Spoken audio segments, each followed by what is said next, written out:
궁금했던 세계의 반응, 글로벌 리플, 글리 시작하겠습니다. 여러분은 길거리를 가다가 현금이나 물건을 잃어버리신 적 있으신가요? 저는 잘 잃어버리지 않는 편인데 어렸을 때 세뱃돈 8만 원을 잃어버리고 펑펑 울며 속상해했던 경험이 있어서 그 이후로 물건을 잘 챙기는 습관이 생긴 것 같습니다. 그런데 우리나라의 분실물이 다시 주인에게 돌아올 확률이 얼마나 되는지 알고 계신가요? 2014년부터 2016년까지 3년 동안 총 14억 원의 돈이 지하철에서 분실된 것으로 집계되었는데요. 그 중에서 총 85%나 주인에게 돌아갔습니다. 서울 지하철 2호선을 타고 결혼식에 가던 한 남성은 지인들이 부탁한 축의금 봉투가 들어있던 가방을 열차 선반에 두고 내렸다고 하는데요. 해당 남성은 자신이 탔던 열차칸 번호를 확인하고 황급히 역사 내 안내센터로 달려가 역무원에게 알리자 곧바로 초동 조치가 이루어지며 도착 예정역에 있던 직원이 분실물을 수거해 돌려받았다고 하는데요. 서울교통공사에 따르면 3년여간 지하철 1호선에서 8호선까지 접수된 현금 유실물은 24,260건, 현금으로 13억 8,800만 원입니다. 하루 평균 126만 원 꼴인 것이죠. 그런데 현금뿐만 아니라 평소에 소지하고 다니는 스마트폰도 수없이 잃어버리지만 찾아가는 비율도 그만큼 높은 편이라고 합니다.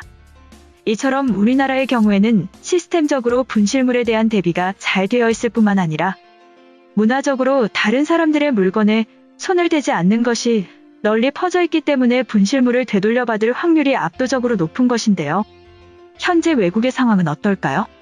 유럽이나 미국은 코로나의 피해를 정통으로 맞으며 경제적으로나 사회적으로 큰 문제가 있는 상황입니다. 지구촌 실업 팬데믹이라고 불리며 미국과 유럽 주요국에서 실업자 수가 수천만 명이 넘을 것으로 분석된다는 결과가 나왔습니다. 심지어 공식 통계에 집계되지 않은 실업자까지 합하면 그 수는 어마어마한 규모라고 하는데요. 서양권에는 소매치기를 당하면 물건을 제대로 관리 못한 피해자의 책임도 크다는 사회적 인식이 팽배하기 때문에 원래부터 소매치기가 많았지만 경제적인 사정이 급격하게 안 좋아지며 소매치기 사건의 비율이 평소보다 훨씬 많은 비율로 높아지고 있다고 합니다. 제대로 소유하고 있는 물건도 몰래 훔쳐가는 판국인데 분실물이 생긴다면 어디서 잃어버렸는지 기억을 떠올리지 않아도 될 정도의 상황인 것이죠. 우리나라의 상황에서는 잘 이해가 되지 않지만 실제로 본다면 입이 떡 벌어지는 광경일 것 같습니다. 한편 글로벌 영어 커뮤니티에 관련 글이 올라와 소개해드리겠습니다. 얼마 전 어린아이가 소매치기를 하고 있는 것을 보고 문득 생각이 들었다.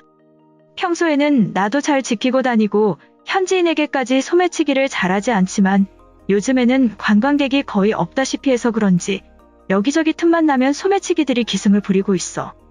흔히 보는 풍경이라 익숙해져서 크게 문제 삼지 않았는데 과연 매번 소매치기를 당하는 사람이 물건 관리를 잘못했다는 인식이 계속돼도 괜찮은 건지 의문이야. 한국을 보면 프랑스와는 비교도 안 되게 서로에게 믿음이 있는 문화가 펼쳐져 있다. 예를 들어 공공장소에서 충전기를 무료로 제공하고 사람들은 자신의 스마트폰을 꽂은 상태로 떠난 후에 신경 쓰지도 않아. 이거는 술집이나 카페, 도서관 같은 공공장소 어디든 막론하고 볼 수 있는 그들만의 문화다. 무료로 충전기를 제공하는 곳이 있다는 것도 신기하고 다른 사람들을 의심하지 않고 충전을 시켜놓고 볼일을 볼 수 있다는 것도 신기한데 남의 물건에 손을 대지 않는다는 믿음이 있다면 서로 편하게 생활할 수 있다는 것이 마음에 들어. 이처럼 우리나라의 문화를 보며 크게 놀라는 외국인의 글이었는데요. 해당 글에 달린 외국인 반응 살펴보겠습니다. 저렇게 충전기에 꽂아두면 앞에서 서서 기다릴 수밖에 없잖아. 3달 전에 새로 산 아이폰을 다시 잃어버릴 수는 없어. 카페에서 자리에 두고 커피를 가지러 갔다 오는 동안 30초 만에 완전히 사라져버렸다. 유럽에서도 이탈리아의 소매치기의 기술이 최고다.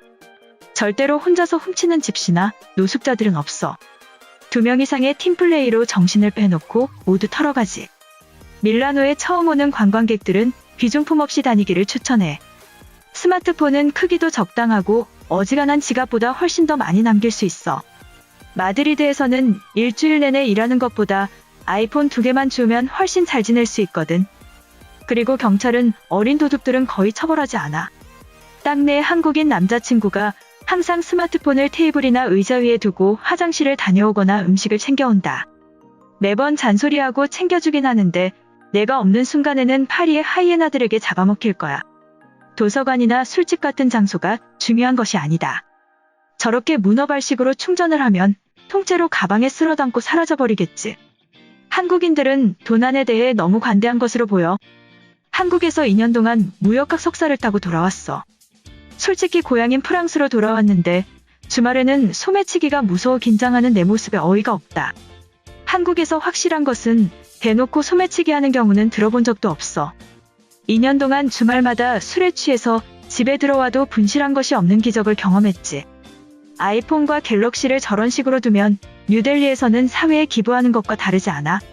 10%도 충전되기 전에 충전기와 함께 통으로 사라질 거야. 이 글을 보고 친구들이 코로나가 정리되면 한국으로 가자고 할까봐 걱정이다.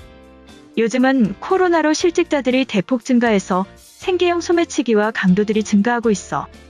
스페인에는 아이폰을 훔쳐서 가져가면 사주는 곳들이 있는데 내 친구들도 $400 이상 받았다고 한다. 요즘에는 무선 충전기도 많이 나와서 학교나 도서관에서 스마트폰을 훔치기가 훨씬 쉬워졌어.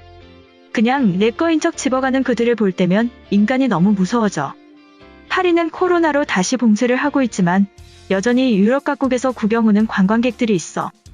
이들이 없으면 파리 경제가 완전히 무너져 버릴지도 모르는데 더 이상의 소매치기는 이미지만 망가뜨릴 뿐이다.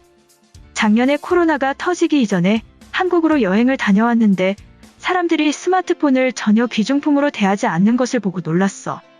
당연히 잃어버릴 리가 없다고 생각하고 자리에 두고 화장실을 다녀온다.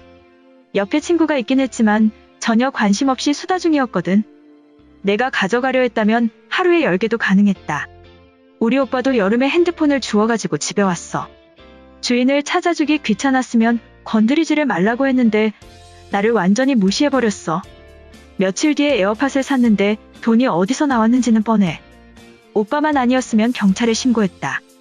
물론 범죄는 처벌받는 것이 당연하지만 내 눈앞에 주인은 보이지 않고 스마트폰들만 주렁주렁 충전기에 꽂혀 있으면 가져가고 싶을 거야. 유심칩만 빼면 내가 써도 되고 팔아도 되고 선물해도 되니까.